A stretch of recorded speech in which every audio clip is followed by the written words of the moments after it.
पवार साहेब भाषण करत आले ती जागा आपल्याला मिळणे नाही, ज्याचा उल्लेख अमोल दादांनी आणि विकास लवांडेंनी केला। तुम्ही फक्त पक्ष घर केलं, आपली प्रचाराची जागा पण काढून नेली। आणि ही वास्तूमध्ये मागच्या इलेक्शनला रोहितवर या सभेची जबाबदारी होती आणि रोहितनी ही जागा शोधली। SN बापूंनी सदा बापूंनी ठरवलं की आता तिथे आपल्याला नाहीये, म्हणून आपण इथे आलो आणि इथे जी विजय आपल्याला मिळाला ती ही लकी जागा आपली ठरली। पण लकी ठरली म्हणून पुढचा 1.5 दिवस काम कमी होत नाही हा, कारण का रात्र वैर्याची असणार आहे, त्याच्याबद्दल मी बोलणार आहे। पण मला आज इथे सगळ्यांचीच भाषण ऐकली, मी अमोल दादाचं भाषण ऐकलं, प्रत्येकाच्या मनात एकच गोष्ट होती आणि मी अमोल दादाचा आवर्जून उल्लेख करणार आहे। धैर्यशील दादांचा तर प्रश्न आणि वेगळा आहे। सगळं जग पक्ष सोडून चाललं होतं आणि धैर्यशील दादा पाण्याच्या विरोधात पोहून पक्षात येत होते, सगळे तिकडे चालली होती आणि धैर्यशील दादा तेव्हा तुम्ही पक्षात आला होता। कुणाला विश्वास नव्हता धैर्यशील दादा सीट काढतील नाही काढतील, पण नंतर जी तुतारी माड्यात सुरू झाली ती वाजायची थांबेच ना। आणि त्या आम्हाला लोक सांगायचे की तुमचं आणि अमोल दादाचं सांगता येत नाही, पण धैर्यशील दादाची तुतारी नक्की वाजणार। आणि कष्ट खरी आहे, आणि ती तुतारी फक्त लोकसभेला नाही, विधानसभेलाही जोरात सोलापूर जिल्ह्यात वाजणार आहे। मी स्वतः तिथे प्रचार करून आले, तुम्हाला सांगते। आणि राज्य महाविकास आघाडीचं येणारच आहे, ह्याच्यात माझ्या मनात तीळ मात्र शंका नाही। बरेच लोक त्या चिन्हाबद्दल वगैरे बोलत होते, ज्यांनी त्या पक्षाला त्या चिन्हाला मत देणार आहेत, विकास लवांडे तुमच्याही भागात सांगा की त्यांचं मत वाया जाणार आहे। याचं कारण असं की ना पक्ष त्यांचा आहे ना चिन्ह त्यांचं आहे। त्यांचं कुठलंही बॅनर बघा, त्या बॅनरच्या चिन्हाखाली लिहिलंय न्याय प्रविष्ट है वो तुम्हारा नहीं है, अभी कोर्ट में केस चालू है। त्याच्यामुळे त्यांनी जो हक्क बजावलाय त्याच्यावर तो त्यांचा नाहीये।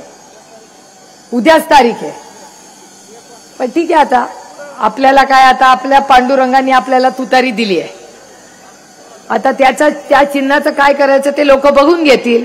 पण मला एक गोष्ट तुम्हाला सांगायची आहे की ज्या चुकीच्या पद्धतीने आदरणीय पवार साहेबांकडून पक्ष चिन्ह सगळं काढून घेतलं आणि काय सांगता ते आपल्याला, तर आम्ही कशासाठी गेलो, विकासासाठी गेलो। हा, विकास पण 3च आहे, विकास 3, विकासासाठी गेलो आम्ही।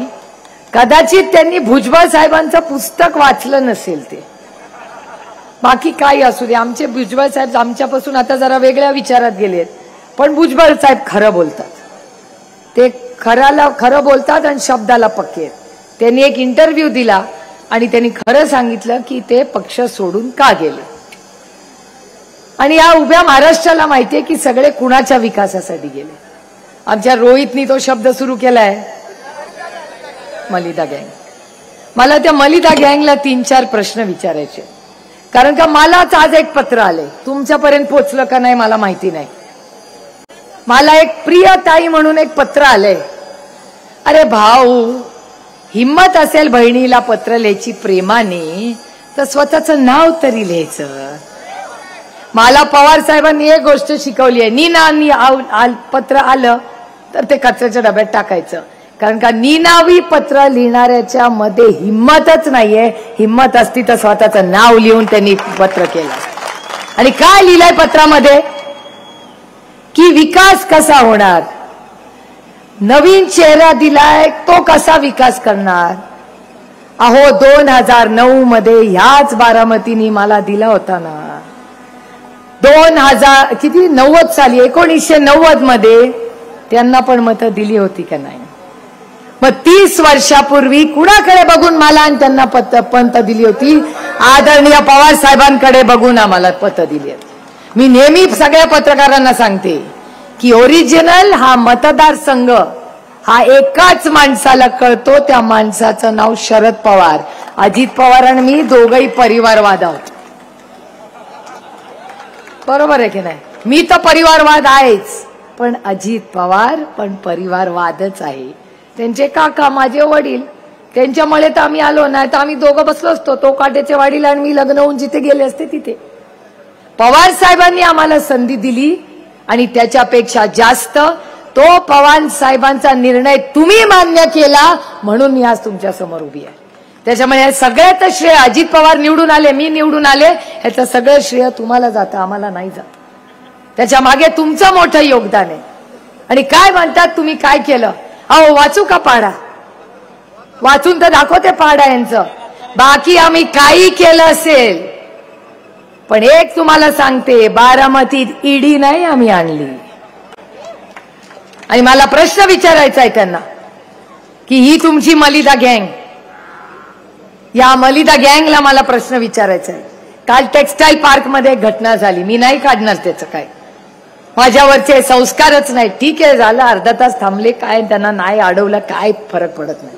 ठीक आहे, तुम्ही मोठे आहात, तुमची सत्ता आहे, तुमचं नाव त्या पदावर आहे, अधिकार आहे तुम्हाला मोठ्या लोकांना आमच्यासारख्या छोट्या लोकांना असं वागवण्याचा.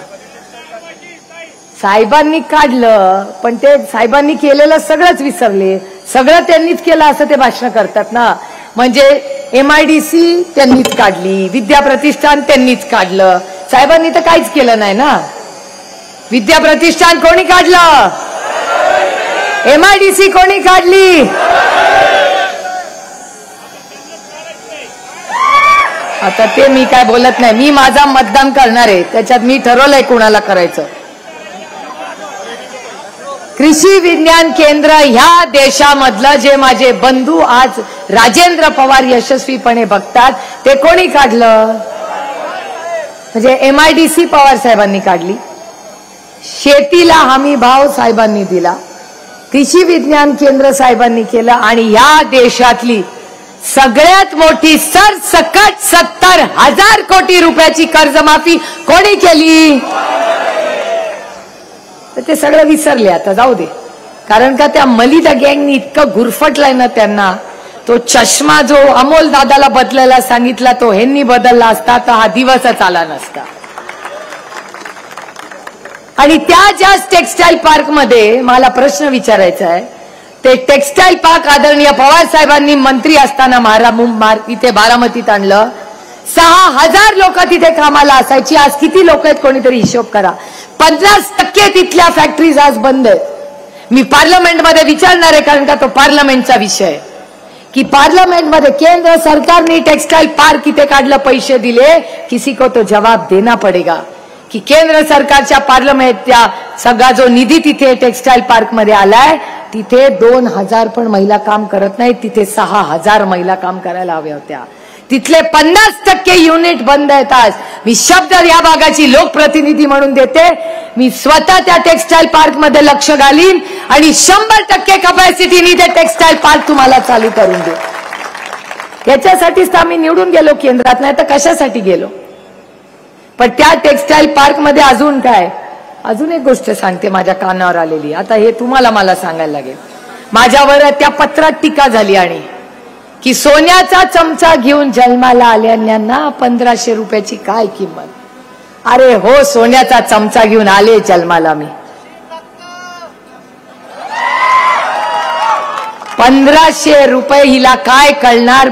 सोन्याचा चमचा घेऊन जन्माला आले. हो सुप्रिया सुळे सोन्याचा चमचा घेऊन जन्माला आली. पण एक तुम्हाला सांगते की ह्या सोन्याच्या बांगड्या घालते ना, या 6 सोन्याच्या बांगड्या आहेत. ह्या सोन्याच्या बांगड्या शारदाबाई पवाराच्या आहेत. माझी आजी जोपर्यंत बाई जिवंत होत्या त्यांच्या हातात ह्या सोन्याच्या बांगड्या होत्या.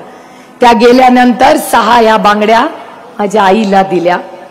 त्या 6 बांगड्या माझी आई सोन्याचं काही घालत नाही म्हणून तिने कपाटात ठेवल्या. माझ्या लग्नात मला दिल्या. तो दिवस आणि आजचा दिवस माझी ताकद कुठून येते तर शारदाबाई पवाराच्या या 6 सोन्याच्या बांगड्यातून येते.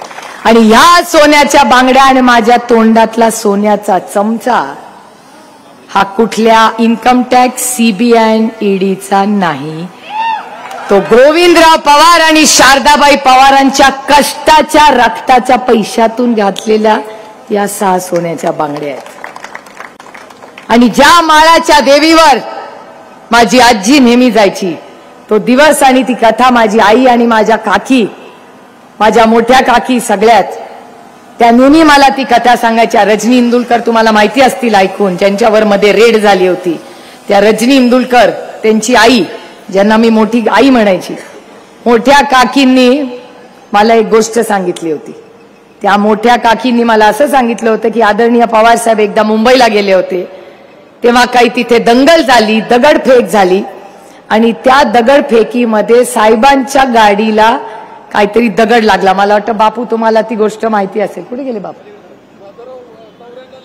हा, माधवराव तावरेंना लागलं होतं. करेक्ट, त्यांना लागलं होतं आणि साहेबांच्या गाडीवर दगड मारला होता, बरोबर. आणि साहेब गाडी चालवत होते आणि तेव्हा ती दंगल झाली होती. SN बापूंना माहिती आहे ती सगळी गोष्ट. आणि मग ते आले आणि 2 दिवस, तेव्हा तर काही मोबाईल नव्हता, कुणालाच माहिती नव्हतं काय झालं काय झालं काय झालं. दगड लागली, दंगल झाली, पुढे काय झालं. तेव्हा माझ्या आजीच्या मनात होतं की शरद परत आला ना, सुखरूप आला तर मी माळाच्या देवीवर जाईन आणि तिची ओटी भरेन. तो दिवस आणि आजचा दिवस, जेव्हा जेव्हा आम्ही बारामतीला येतो, माझी आई आणि मी माळावरच्या देवीला जातो. परवा मी माळावरच्या देवीला गेले होते, एक माणूस मला भेटला. ही कथा माझी नाहीये, त्या माणसाचं नाव घेऊन सांगते मी तुम्हाला. ते म्हणले, ताई ही माळावरची देवी आहे. म्हटलं मग? मी नेहमीच येते इथे, माझी आजी यायची, मी येते श्रद्धेने इथे येते. ते म्हणले, मी एक विनंती करू का तुम्हाला? म्हटलं काय? तुम्ही म्हणता ना रामकृष्ण हरी वाजवा तुतारी. म्हटलं हो मी म्हणते ना. ते म्हणले, थोडा बदल केला तर चालेल का? म्हटलं म्हणा. ते म्हणले, ऐका नीट, तो माणूस म्हणतोय, मी म्हणत नाहीये, नीट रेकॉर्ड करून दाखवा, नाही तर अर्धच दाखवाल की सुप्रिया सुळे म्हणाले. मी म्हणत नाहीये, त्या माणसाने सांगितलंय, तो माणूस बारामतीचा आहे. त्या माणसाने असं मला सांगितलं, 7-12 वाचवा, 7-12 वाचवा, तुतारी वाचवा. माळावरच्या मंदिराच्या समोरची सगळी जी जमीन आहे त्याला उद्देशून तो माणूस मला म्हणत होता की 7-12 वाचवा, तुतारी. याचा अर्थ मी काही अजून सांगायची गरज नाही. रामकृष्ण हरी. ते माळावरची ही जमीन जिथे आमच्या आजीचं श्रद्धेचं स्थान आहे, त्या 7-12वर कुणाचं नाव आहे हे ऐकायला आमचे दिवस आले. मला माहिती नाही 7-12वर कुणाचं नाव आहे. तुम्हाला माहिती आहे? मला नाही माहिती. मला तो म्हणतो मलिदा गँग, मला नाही माहिती. मी रामकृष्ण हरीवाले आहे. माझं नाव कुठल्या 7-12वर माळेगावचे आहे हे मला माहिती आहे, पण बाकी कुणाच्या 7-12वर आपलं नाव नाही रे बाबा. खाली हात आएंगे और खाली हात जाएंगे.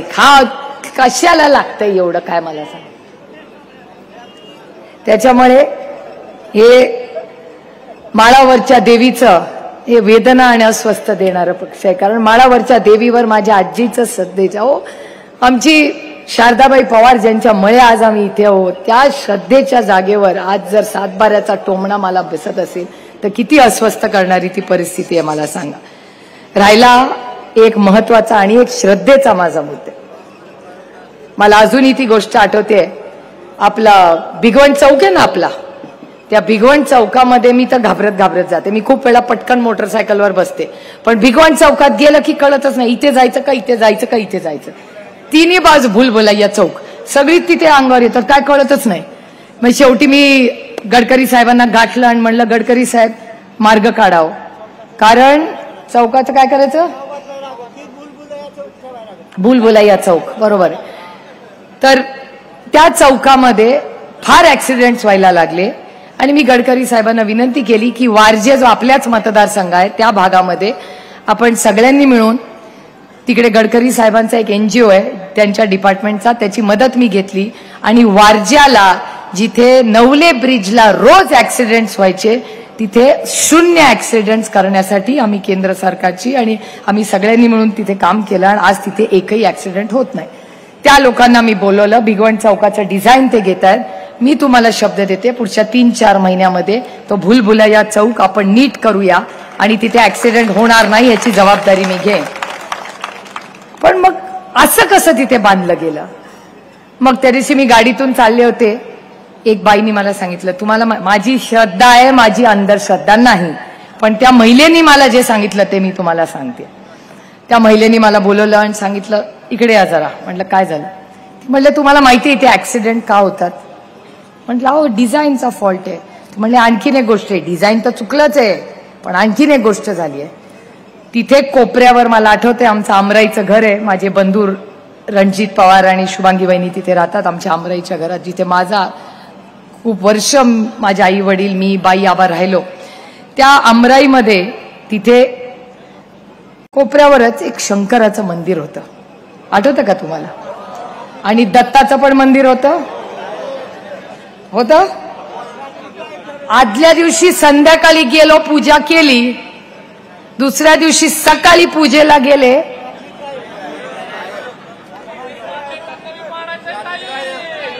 मंदिर पाडलं की नाही ते कोणी मंदिर पाडलं मला माहिती नाही, पण तिथलं दत्ताचं मंदिर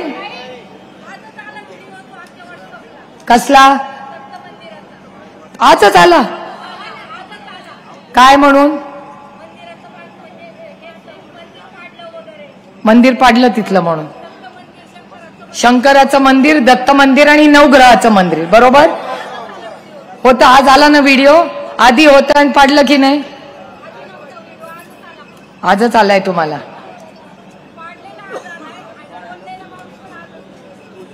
बोललेला माणूस ज्यांनी पाडलं तो पण भेटला तुम्हाला? त्याचा व्हिडिओ आलाय बघा आमच्या. तुम्हाला आठवतं की नाही मंदिर? तुम्हाला माहिती आहे? मला आठवतंय कारण का ते आमच्या घराच्या बाहेरच होतं. काय झालं बाबा? साहेब इथून नाही, इथून येणार आहे साहेब, तिथून येणार ते. लँड झाले का साहेब? काय काय काय? अरे एक मिनिट माझी सगळ्यांना विनंती आहे, 1 मिनिट हा. क्षमा हाजील सय्यद यांचा मुलगा स्टेजच्या उजव्या बाजूला आहे. कुठे आहे? त्याला वरती बोला. कुणाचं मूल रडते? त्याची आई बघा कुठे आहे. 1च मिनिट हा.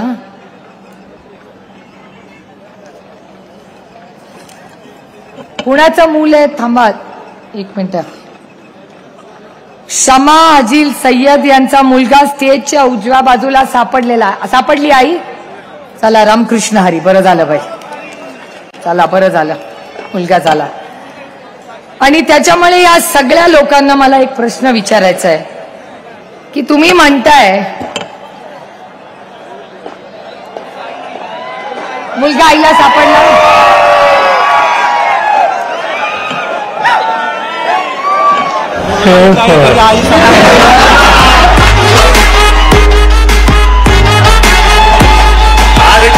समोर येऊ द्या त्यांना एकटा वास. अरे किती बी समोर येऊ द्या त्यांना एकटा वास. अरे किती बी समोर येऊ द्या त्यांना एकटा वास. भविष्य काळासाठी तुमच्या पक्षाचा आश्वासक चेहरा कुठला?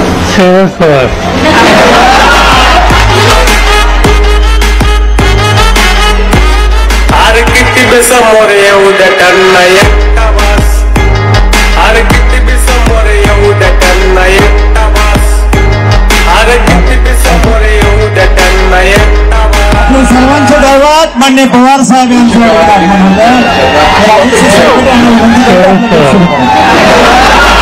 महाराष्ट्राचा स्वाभिमान 84 वर्षाचा तरुण योद्धा या ठिकाणी आपल्या सर्वांमध्ये येत आहे.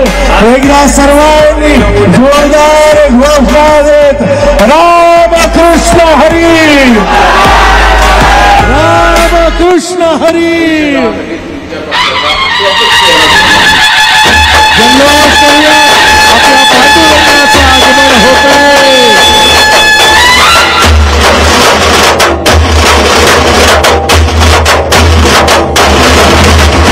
तुतारी वाजवणारा माणूस, तुतारी वाजवणारा माणूस, राष्ट्रवादी राष्ट्रवादी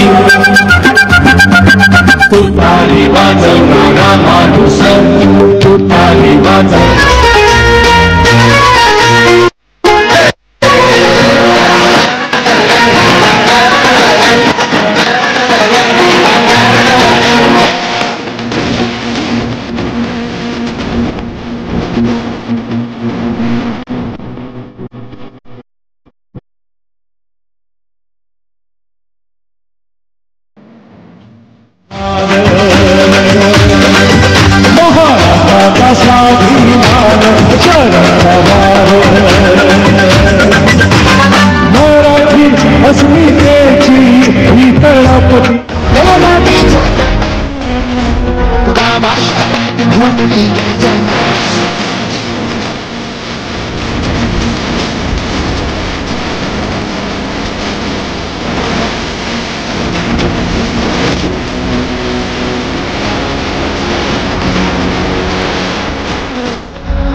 शहरात घूमती गर्जना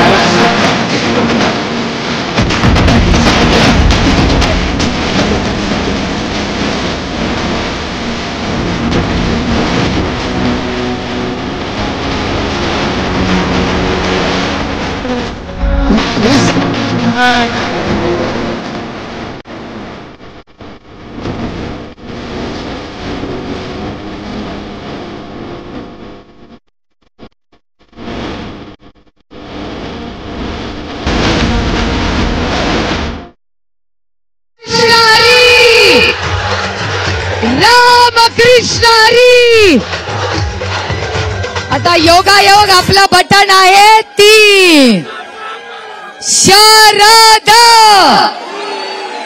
युगेंद्र पवार